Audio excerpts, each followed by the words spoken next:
Hi, my name is Ryan Zins, RFID Product Manager for Diversified Labeling Solutions, and I'm here to talk to you today a little bit about RFID encoding standards and why they're so important. When talking about RFID encoding, most people are like, why can't I just encode whatever the heck I want to encode? There are a couple of reasons why we can't go or shouldn't go that route. The first one is known as tag clutter. Tag clutter would be if there are multiple tags in a read field, or let's just think of it as a bunch of tags in the same spot. If everybody's encoding however the heck they want to encode, it can cause a lot of problems for the readers. It can lead to data issues potentially, and it can lead to other issues. Another one would be duplicate tags. As unlikely as it sounds right now, as RFID continues to grow and the number of tags in the marketplace continue to grow, it becomes increasingly likely that there are two tags in the same read field that have the same encoding on it, which leads to all kinds of data insecurity, data integrities, all kinds of issues. So let's talk a little bit about some of the different systems that are available. These are generic terms that I'm going to use here, but it'll give you an idea of why these are important. First one would be an open system. An open system, think about it as an item is tagged somewhere along the line in the supply chain.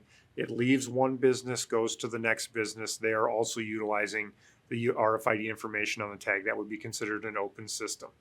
The other option would be what we call a closed system. A closed system would be, think of it just as your four walls.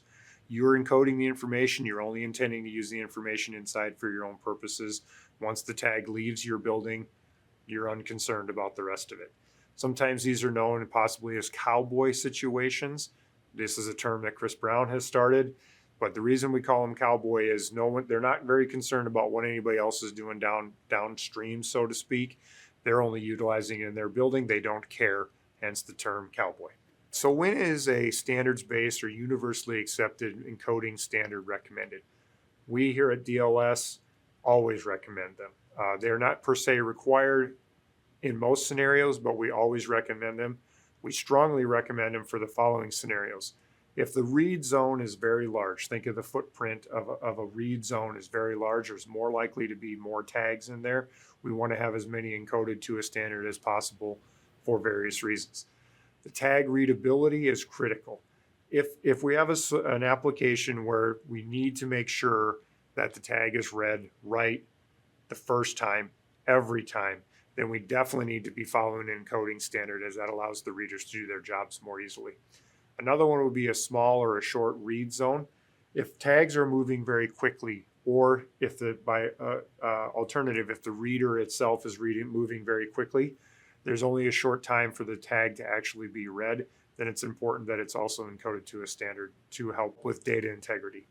Another one would be what we term Frankenstein numbering systems. If a portion of the data is encoded one way, and another portion of the data is encoded another way for various reasons and put together on the same tag, when possible, please use a encoding standard because it helps standardize both sections when we're putting them together.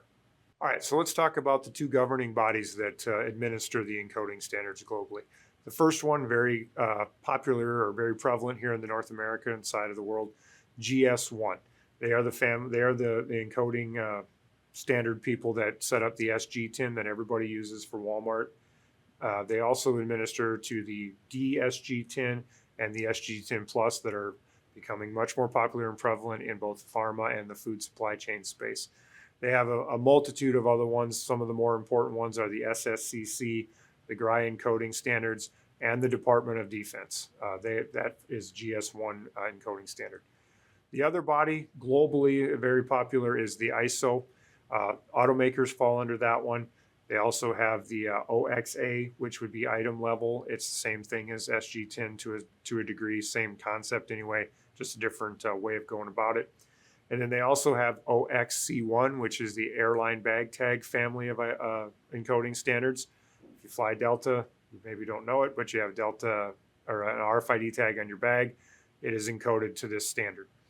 The other one that is of interest is the OXAE family.